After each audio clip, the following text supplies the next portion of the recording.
রাজ্যে সরকার বদল হতেই না হতেই উন্নয়নের জোয়ার লেগেই রেখেছে, একের পর এক উন্নয়নের জোয়ার। এবার নতুন করে শুরু হচ্ছে কলকাতায় এই প্রথম ওয়াটার মেট্রো। হ্যাঁ বন্ধুরা, ওয়াটার মেট্রো এই প্রথমবার আমাদের কলকাতায় আসতে চলেছে। মাননীয় মুখ্যমন্ত্রী শুভেন্দু অধিকারী এই বিষয়ে কি বললেন, আসুন শুনে নিই।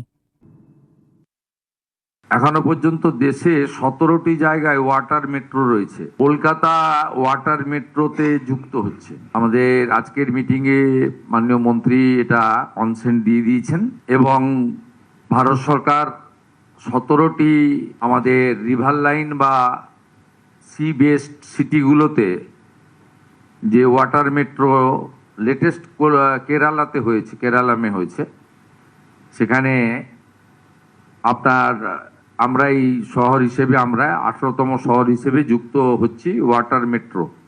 এটা শিপিং ডিপার্টমেন্টের একটি ইনিশিয়েটিভ এবং গুড প্রজেক্ট, যেটা ইতিমধ্যে 17টি সিটিতে চলছে। পশ্চিমবঙ্গে বিজেপি সরকার এর তরফ থেকে নতুন ওয়াটার মেট্রো পরিষেবা চালু করার এক ঘোষণা করা হয়েছে, যে সেটি মূলত কলকাতা ও হাওড়ার অঞ্চলে নদীপথে আধুনিক গণপরিবহনের ব্যবস্থাকে গড়ে তোলার একটি বড় প্রকল্প। এই পরিষেবা কলকাতা ও হাওড়া শহরের মধ্যে হুগলি নদীকে ব্যবহার করে দ্রুত যাতায়াতের সুবিধা করে দেবে।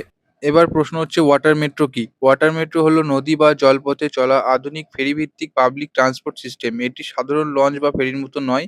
এখানে থাকবে এয়ার কন্ডিশন আধুনিক বোট, মেট্রোর মতো নির্দিষ্ট টাইমিং, ডিজিটাল টিকিট, আধুনিক জেটি ও টার্মিনাল, দ্রুত ও পরিবেশ বান্ধব যাতায়াত।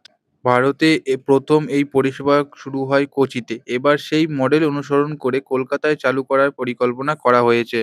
কলকাতায় কোথায় কোথায় চলতে পারে?